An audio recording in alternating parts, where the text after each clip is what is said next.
दोस्तों, उत्तर प्रदेश विधानसभा चुनाव के नतीजे आ चुके हैं और जैसा कि आप सब जानते ही होंगे कि भारतीय जनता पार्टी की योगी आदित्यनाथ जी ने इस चुनाव को जीतकर एक नया रिकॉर्ड कायम कर दिया है।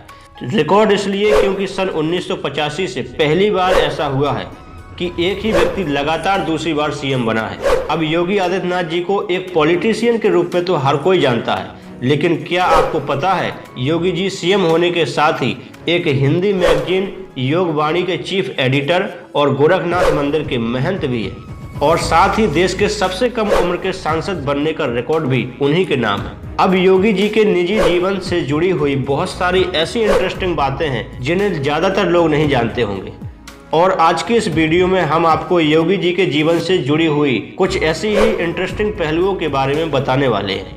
तो दोस्तों, योगी आदित्यनाथ जी का जन्म 5 जून 1972 के दिन उत्तराखंड के पौंडी गढ़वाल जिले के पंचूर गांव के रहने वाले एक गढ़वाली ठाकुर यानी राजपूत परिवार में हुआ था। जन्म के समय उनका नाम अजय सिंह बिष्ट रखा गया था, जबकि योगी आदित्य नाम उन्हें संन्यास लेने के बाद ही दिया गया। योगी जी के पिता का नाम आनंद सिंह बिष्ट और माता का नाम सावित्री देवी है। उनके पिता एक फॉरेस्ट रेंजर थे। उनका देहांत साल 2020 में कोरोना लॉकडाउन के दौरान हो गया था। फैमिली की बात करें तो योगी जी 4 भाइयों और 3 बहनों यानी 7 भाई बहनों में दूसरे नंबर पर पैदा हुए थे।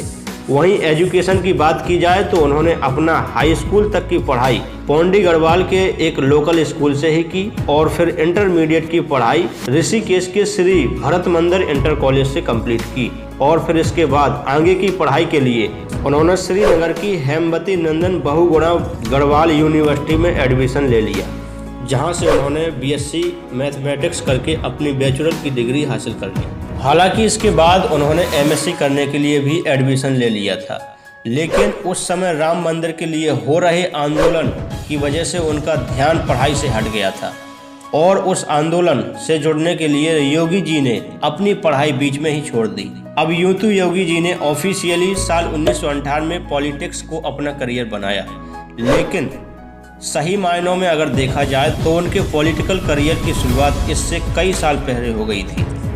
दरअसल योगी जी को पॉलिटिक्स में शुरुआत से ही दिलचस्पी थी, जिसके चलते अपनी कॉलेज की पढ़ाई के दौरान ही उन्होंने अखिल भारतीय विद्यार्थी परिषद यानी एबीवीपी को ज्वाइन कर लिया था, और उनकी गिनती एबीवीपी के उभरते हुए स्टूडेंट्स लीडर्स में की जाने लगी थी। अब योगी जी स्टूडेंट्स इलेक्शन लड़ना चाहते थे, लेकिन एबीवीपी ने उन्हें टिकट नहीं दिया। ऐसे में उन्होंने एक निर्दलीय सदस्य के रूप में चुनाव लड़ा था। हालांकि इस चुनाव में उन्हें हार नसीब हुई थी। अब दोस्तों, यहाँ तक देखें तो योगी जी की लाइफ भी दूसरे आम लोगों की जैसी ही एक नॉर्मल लाइफ थी। यहाँ तक कि उस समय वे खुद भी अपनी पढ़ाई को करने के बाद से कोई अच्छी जॉब करते हुए अपने जीवन बिताना चाहते थे, लेकिन तभी कुछ अचानक ऐसा हुआ जिससे उनकी लाइफ हमेशा के लिए बदल गई। दरअसल हुआ ये कि जब वे कॉलेज में थे तभी अयोध्या राम मंदिर मूवमेंट तेज हो गया था, और चूंकि योगी जी खुद भी शुरुआत से ही राम मंदिर निर्माण के पक्ष में थे, इसलिए उस मूवमेंट में अपना योगदान देने के लिए साल 1990 में उन्होंने यह आंदोलन ज्वाइन कर लिया था। और इसी दौरान उनकी मुलाकात महंत अवैधनाथ जी से हुई थी, जो कि उस समय गोरखनाथ मंदिर के प्रधान पुजारी व पीठाधीश्वर थे। योगी जी महंत अवैधनाथ जी से मिलकर इतने प्रभावित हुए कि उन्होंने अपना पूरा जीवन उनका शिष्य बनकर बिताने का निर्णय ले लिया, और इसी समय सिर्फ 21 साल की उम्र में उन्होंने अपने घर पर बिना बताए सांसारिक जीवन से संन्यास लेकर महंत अवैधनाथ जी के आश्रम को ज्वाइन कर लिया था। महंत अवैधनाथ जी खुद भी योगी जी की विचारधारा और इतने कम उम्र में उनके पैशन को देखकर काफी ज्यादा इम्प्रेस हुए, जिसके चलते 15 फरवरी 1994 के दिन उन्होंने योगी जी को नाथ संप्रदाय की गुरु दीक्षा देकर उन्हें अपना शिष्य बना लिया था, और इस तरह से उनका नाम अजय सिंह से बदलकर योगी आदित्यनाथ हो गया। इसके बाद से योगी जी सच्चे मन से अपनी गुरु की सेवा में लग गए, और साथ ही उन्होंने आश्रम का पूरा कारोबार भी अपने कंधों पर ले लिया। और दोस्तों, ऐसे में योगी जी की सेवा को देखते हुए सिर्फ कुछ ही समय में महंत अवैधनाथ जी ने उन्हें अपना उत्तराधिकारी घोषित कर दिया, और साथ ही सन 1998 में उन्होंने योगी जी को अपना पॉलिटिकल वारिस भी बना दिया।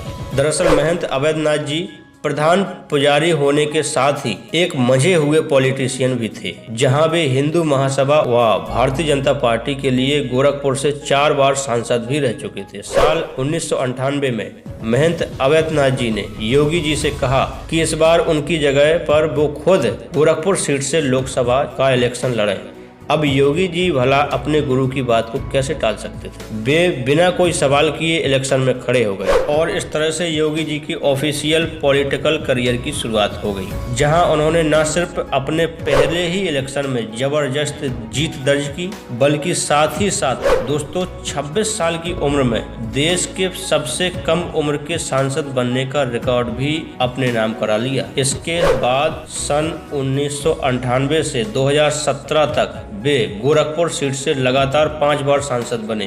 अब यूं तो सांसद बनकर योगी जी ने बहुत से अलग अलग और अहम कार्य किए, लेकिन सबसे ज्यादा पहचान उन्हें उनकी उस हिंदू युवा वाहिनी ग्रुप ने दिलाई, जिसका गठन उन्होंने साल 2002 के दौरान किया था। दरअसल योगी जी ने इस धार्मिक संगठन का गठन गौ माता की सेवा करने व हिंदू विरोधी गतिविधियों को डील करने के लिए किया था। और दोस्तों इस तरह से योगी जी ने अपने काम से करीब 20 साल तक सभी को बहुत ज़्यादा प्रभावित किया, जिसके चलते भारतीय जनता पार्टी में साल दर साल उनका कद बड़ा होता चला गया। लेकिन दोस्तों उनके पॉलिटिकल करियर का सबसे बड़ा टर्निंग पॉइंट साल 2017 का उत्तर प्रदेश विधानसभा चुनाव साबित हुआ। दरअसल ये वो समय था जब भारतीय जनता पार्टी को 2015 के दिल्ली इलेक्शन में आम आदमी पार्टी से बुरी तरह से हार मिली थी।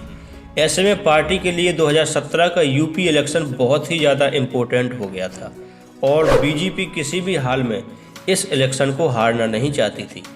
तो दोस्तों अब बीजेपी के सामने सबसे बड़ा सवाल यह था कि यूपी में सीएम का चेहरा किसको बनाया जाए, और इस सवाल के जवाब के लिए 2016 में गोरखनाथ मंदिर के अंदर एक मीटिंग की गई, जिसमें बीजेपी और आरएसएस के सभी नेता शामिल हुए थे और सभी नेताओं ने आपस में मिलकर यह फैसला लिया कि इस बार बीजेपी की तरफ से यूपी के सीएम उम्मीदवार योगी आदित्यनाथ जी होंगे। और फिर योगी जी के नेतृत्व में भारतीय जनता पार्टी ने यूपी के अंदर पूर्ण बहुमत से किस तरह से सरकार बनाई, वो सब तो हम सभी लोग जानते ही हैं। अब आज योगी जी सिर्फ यूपी के सीएम ही नहीं बल्कि गोरखनाथ मंदिर के महंत भी हैं। दरअसल 2014 में महंत अवैधनाथ जी का देहांत हो जाने के बाद से नाथ पंथ की परंपरा के अनुसार योगी जी को गोरखनाथ मंदिर का महंत और पीठाधीश्वर बना दिया गया था और तभी से वे इस जिम्मेदारी को भी संभाले हुए हैं। इसके अलावा योगी जी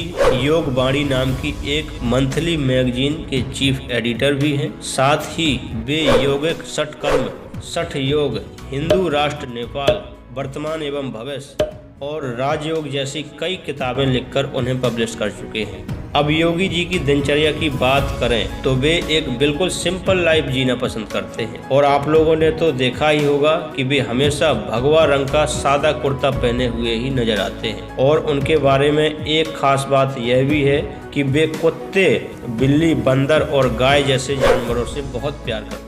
खासतौर पर गायों से तो उन्हें इतना ज़्यादा लगाव है कि सुबह वे खुद नाश्ता करने से पहले गायों को चारा खिलाते हैं। और इतना ही नहीं, सुबह के कामों से निपटने के बाद वे हर रोज गौशाला में गायों की सेवा भी करते हैं। इस समय योगी जी की उम्र 49 साल है और वे दूसरी बार यूपी के सीएम बन चुके हैं, यानी कि अभी आगे भी उनके सामने एक लंबा पॉलिटिकल करियर है। तो दोस्तों यह थी कहानी एक बार फिर से यूपी के सीएम बने योगी आदित्यनाथ जी की। उम्मीद करते हैं कि आपको यह वीडियो जरूर पसंद आई होगी।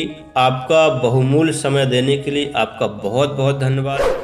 यदि चैनल पर नए हैं तो चैनल को सब्सक्राइब कर लीजिए ऐसे ही इन्फॉर्मेटिव और इंटरेस्टिंग वीडियो देखते रहने के लिए। धन्यवाद दोस्तों।